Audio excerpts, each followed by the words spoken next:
great to have you on the very first edition of Battle Cry, the first and only show that gets you up close every week with how India fights. From weapons to defense to the humans who exist and operate behind those machines. This is Battle Cry.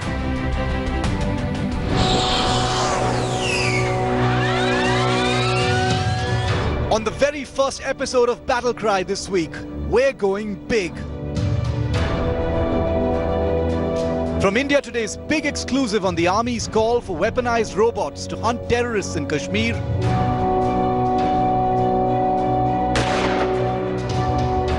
to the big test of India's most strategically significant missile, the secret K4.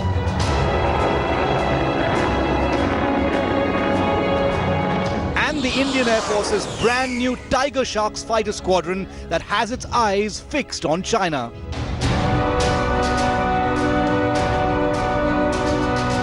The biggest stories on how India fights, coming up on Battle Cry. Nathan and Gaurav Sawant, two of the most experienced defense journalists in the country, and they'll be with me on every episode of Battle Cry as we bring you the biggest stories. Now let's first dive into our first big story on Battle Cry. Remember, it's been an amazing year for India as far as the counter-terror and counter-insurgency effort in Jammu and Kashmir is concerned. Hundreds of militants and terrorists have been killed. But there is a dark side to that story. India has also lost many Jawans, many soldiers in these operations. And for the first time now, the Indian Army is looking to keep some of its Jawans and soldiers safe by deploying militarized robots for terror encounters. This is an exclusive report.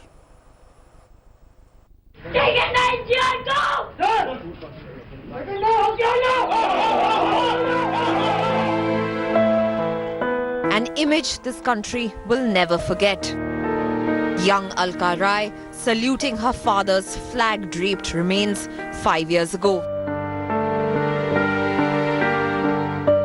Her father, Colonel M.N. Rai, had led a terror encounter bravely from the front, putting his life at grave risk, finally falling to the terrorist bullets in Kashmir's Tral area.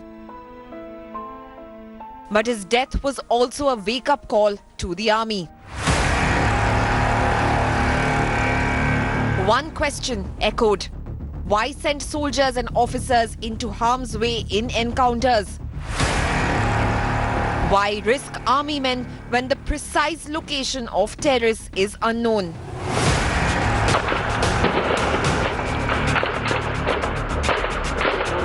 It is the blood of so many lost that has now compelled the army to think radically.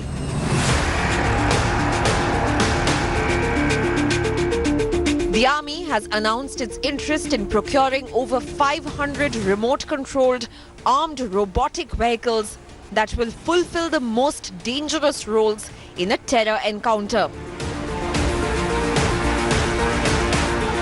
Getting a taste of the capability for the last few years, the army is convinced that such robotic vehicles will be game changers. Here's how these robots will be used.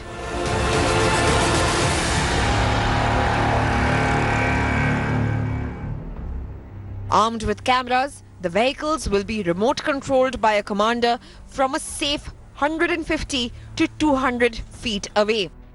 With all-terrain ability and a stair-climbing feature, the vehicle will be able to enter the line of fire, the most dangerous area in the encounter.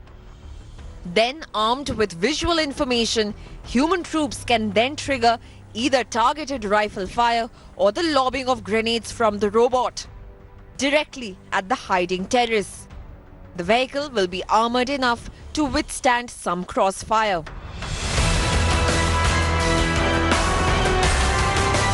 The army has already begun using a version of the indigenous Daksh remotely operated vehicle for bomb and explosive disposal duties, both in the firing ranges in Rajasthan as well as in Kashmir.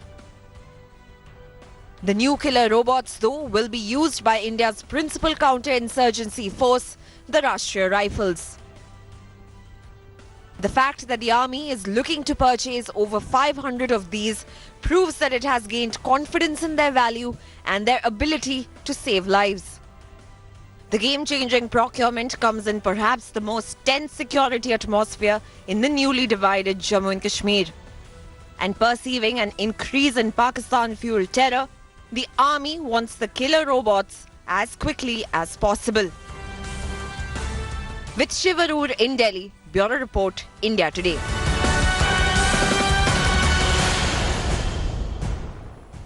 Now remember, the Indian Army has already inducted small numbers of such remotely operated vehicles and is in the process of looking for at least 500 more. 500 is a big number, and that gives you a sense of how committed the army is and how persuaded it is about the possible effectiveness of these remotely operated vehicles in a combat theatre. Joining me now, let me go across to our guests. Gaurav, I want to ask you first, as we tell our viewers about the various ways in which these ROVs will be deployed in these disturbed areas in counterinsurgency operations, and about the larger unmanned plan that the Indian military has. Take us through, the anatomy of an encounter and the reasons why these remotely operated vehicles are actually necessary. Isn't it true that it is in those first few minutes of an encounter that Jawans and soldiers are the most vulnerable? That's when they take in maximum casualties. Anyways, the rules of engagement are so anti-soldier and pro-terrorist that unless a terrorist opens fire, soldiers cannot open fire. So they draw fire onto themselves. Now, instead of a human being, if a remote control device was to draw fire to itself, you could save more lives. That's point one. There's something called a corner shot rifle. Yeah. When you can look on the other side of the corner and then fire. When you have a remotely operated object that can look on the other side of the wall or of some structure or a building intervention by robos would save so many lives, because building intervention is where maximum casualties take place. You cannot hurl a grenade and enter because there could be civilian hostages inside. So when you send in a robo, there's a camera that can look at what's happening inside, and then the next step can be taken. Remotely operated vehicles, even armed ones, have been deployed for many years by the US and other militaries in Iraq, in Syria and elsewhere. So this is not some kind of radical or controversial thing that the Indian Army is talking about. Absolutely not, Shiv. In fact, the technology for these robots have been around for many years, as you mentioned. Now, the Indian Army has actually been very slow to absorb technology. Right. It's an army that exists in the 19th and the 20th century simultaneously. They are the largest buyers of mules and bayonets in the world. So this step of deploying 500 robots, it's actually a big leap into the 21st century. And as Gaurav mentioned, some of the most hazardous operations are room interventions. Yes. When you actually have, in the initial, opening minutes of an encounter, when you are at your most vulnerable, you don't know exactly where the terrorists are. So that is the risk that these robots can take on, and also draw fire, as they call it. They draw fire towards themselves, and the terrorists give their locations away. In the operation, the terrorist also initially is nonplussed. The terrorist is also taken aback, especially when a terrorist is drawing fire. So he tends to make mistake. But because he's hidden, because he may be on a higher ground, so he has the advantage. And soldiers have to save civilians. Terrorists don't have to save civilians when they get in. And a number of operations that Sandeep, you and I have covered, we've seen the soldiers draw fire onto themselves trying to save civilians, unlike terrorists. So once you have these machines, these devices, they can look at a terrorist, use infrared cameras in case it's night, use night vision devices, locate a terrorist, pinpoint the terrorist and isolate him. And then heavier fire can be brought upon that terrorist to ensure own casualties are kept at the lowest. The first of these remotely operated vehicles could see deployment as early as the end of this year or early 2021. Now on to story number 2 on Battle Cry. You've heard about India's missile program. It's something to be very proud of, especially since no other country has ever agreed to share this kind of technology or information with India. So for decades now, India has completely developed its very own strategic missile systems. The Agnis, the Prithvis, you've heard those names. Well, here comes a new one, and it's incomparable. There was a missile test, wasn't announced, wasn't publicized, happened very secretly in the Bay of Bengal, but it is the most impactful, meaningful, significant and devastating missile system India has ever tested. Take a look at this report on the K4. The Another major breakthrough was the maiden launch of longer-range underwater-launched ballistic missile, K-4, that will further boost India's deterrence capabilities.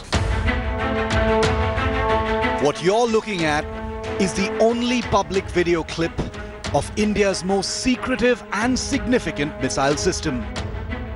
You're looking at a bare few seconds of archival footage of the K-4, a missile that blasted out from under the sea off India's east coast a few days ago and flew hundreds of kilometers south into the Indian Ocean. But first, what is the K-4? The K-4 is a submarine-launched ballistic missile with a range of over 3,500 kilometers. It can deliver a 2.5-ton nuclear warhead and now becomes part of India's nuclear triad. It will arm India's strategic submarines and will become part of India's second strike nuclear arsenal. The K-4 is a submarine-launched derivative of the land-based Agni-3 missile, which is already part of India's nuclear deterrent arsenal. In the visible future, the K-4 will arm India's INS Arihant nuclear submarine and similar submarines being built for India's undersea nuclear arsenal. With a reach of 3,500 kilometers, the K-4 is a big cousin of a similar weapon, the K-15, that's already in service. The 750-kilometer range K-15, seen here during a 2013 test, has already been inducted.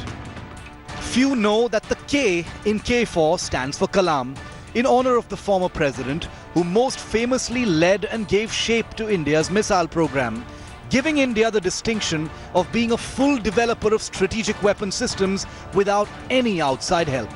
The K-4 is being developed with a range of 3,500 kilometers, but the successful recent test validates crucial technologies that give military planners the option of expanding range if ever necessary.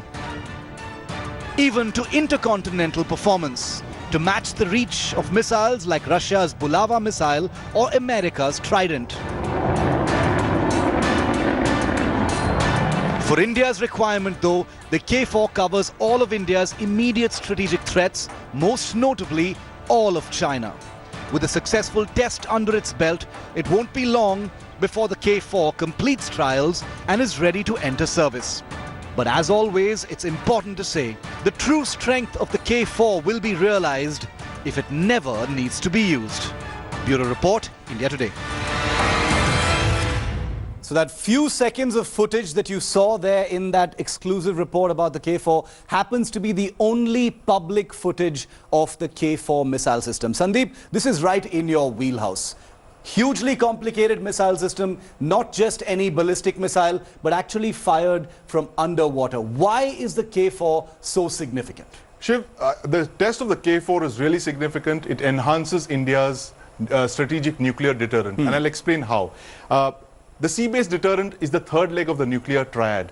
The triad is, of course, the combination of air-launched, ground-based missiles and sea-launched nuclear weapons. Yes. Now, in the triad, missiles that are launched from a submarine are the most secure, the most survivable leg of that triad because they cannot be detected. Yes. When a submarine sails out into the ocean, totally secret. It's absolutely secret. It's in millions of cubic miles of ocean. It's very hard to detect and destroy. Now, India has a no first use doctrine in place, which means that it should protect its nuclear assets from a first strike. Right. So that's where the K-4 becomes really important, especially when you consider the fact that the K-15 missile has a range of only 700 kilometers. Yeah. This missile, the K-4, has a range of almost 4,000 kilometers. The idea for India is to be able to target both of our adversaries from a particular point. Right. That point is in the middle of the Bay of Bengal.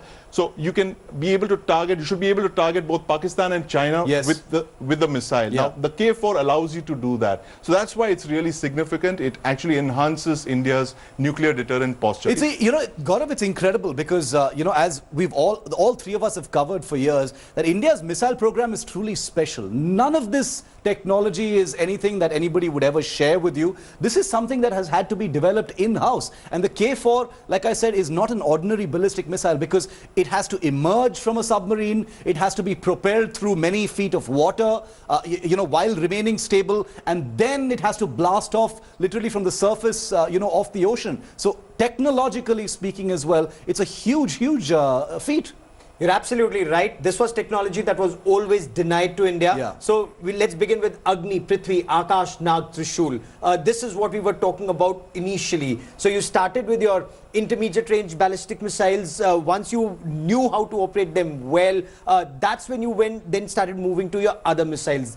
K4, anywhere in the Indian Ocean region, you could be there. If the enemy strikes you, the enemy knows that the enemy will be destroyed. Yes. So this is a weapon of deterrence. The fact that you've tested it, the fact that the world has seen you test it, means that the world, especially your adversaries, will not mess around with you. Whatever conflict happens will remain sub-conventional or conventional and not go beyond. By testing a 3,500 or 4,000 kilometer range missile, have Indian scientists now got the building blocks? And if the need ever arises, can they expand the range to intercontinental range? You're absolutely right, Shiv. In fact, this is already underway. The K-15 was the first building block. Right on top of that, you have the K-4, which 3,500 to 4,000 kilometers. You have a K-5 missile program for a 5,000 kilometer range SLBM. And finally, right on top of that, you have the K-6, which is the final evolution of the Indian SLBM, which is going to be a 6,000 kilometer range missile. That will come in the next decade, we are told, but the K-5 and the K-4 missile programs are very active. And in fact, we're being told that we could expect a K-5 missile test even in the near future. Now remember, all of these tests, none of them happens to have India pointing a finger at any one country. We have strategic interests, we have our adversaries, but no one's going to sit and say this is something pointed at China. But story number 3 here on Battle Cry definitely has a Chinese flavor, because South India has just got its first operational long-range fighter squadron with Su-30s based in Tamil Nadu's Tanjavur. But these aren't just ordinary Su-30s, which are not ordinary fighters to begin with, but they're armed with BrahMos missiles. And there's one good reason why these fighters have been based in the peninsula. It's because over the last few years, there's been a lot of suspicious Chinese shipping activity in Indian waters.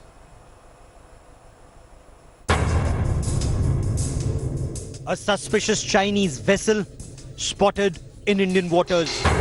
Under the garb of a research crew, the ship suspected to be snooping on India's submarines and warships in waters off the Andaman Islands. A ship identified as Xinyan 1 had to be chased away by the Indian Navy. This was last month and was only the latest in a string of audacious Chinese incursions into India's exclusive economic zone in the Indian Ocean region. And India has just taken long-awaited action to deter China from adventures like these. Peninsular India today received its first operational fighter squadron, a permanent squadron of Su-30 fighters in Tanjavur, Tamil Nadu.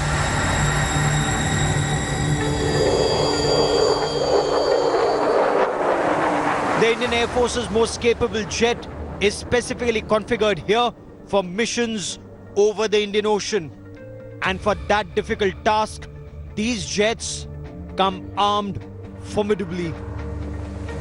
The Su-30s at the newly resurrected Tiger Shark Squadron in Tanjavur will be the first to be armed with the BrahMos anti-ship cruise missile, a 400-kilometer range game-changing weapon that no adversary will manage to see coming.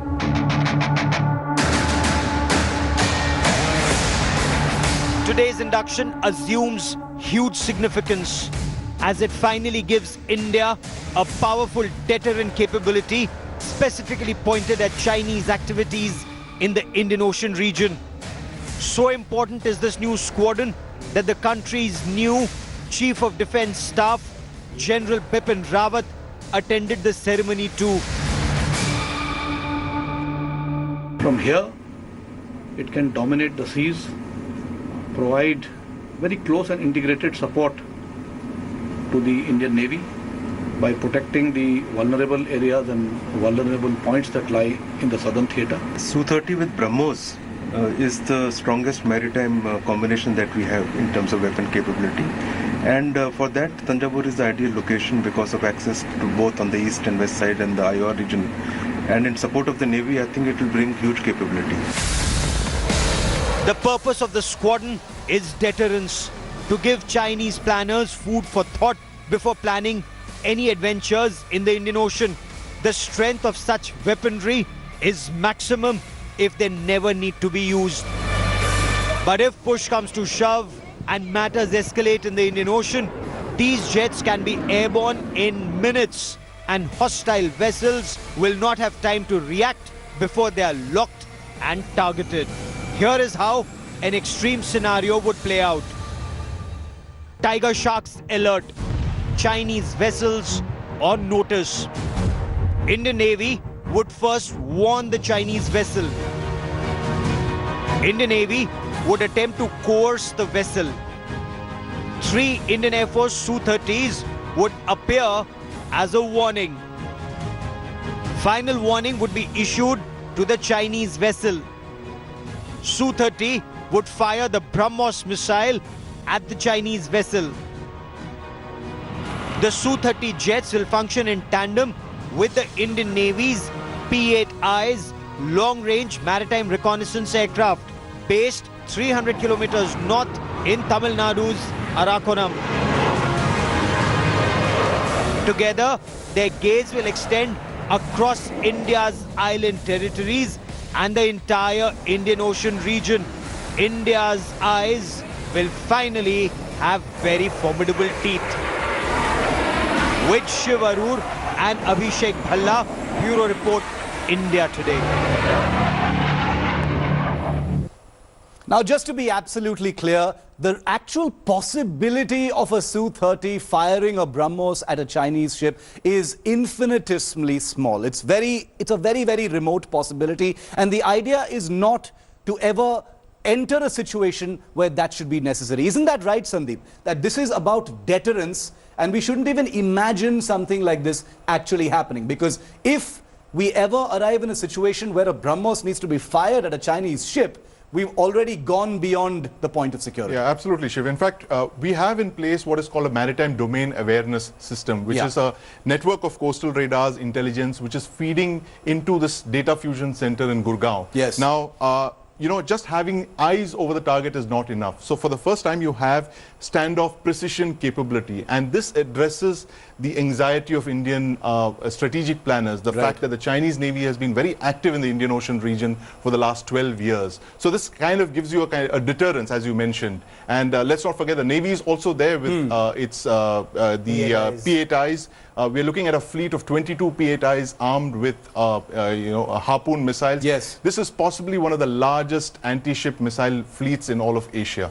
And this is, there's a good reason why this made headlines so much, Gaurav, because it's almost like finally the Indian military is getting to deploy assets that are looking directly over the Indian Ocean. This was a largely ignored area for the longest time.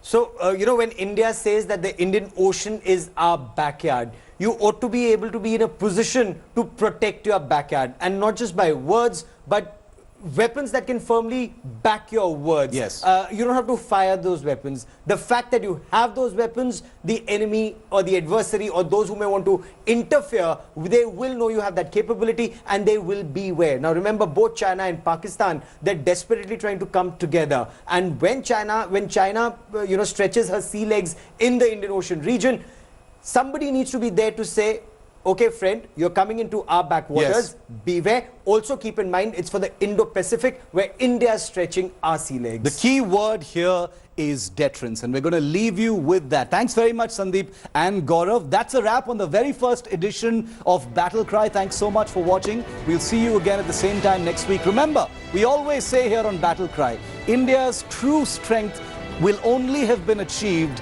if no man ever needs to be sent into harm's way and no weapon ever needs to be fired. We'll see you next week. We're leaving you with these wonderful images as news comes in that India will soon have a national war memorial for military animals, including those wonderful dogs that you see every year at the Republic Day Parade. Thanks for watching. See you next week.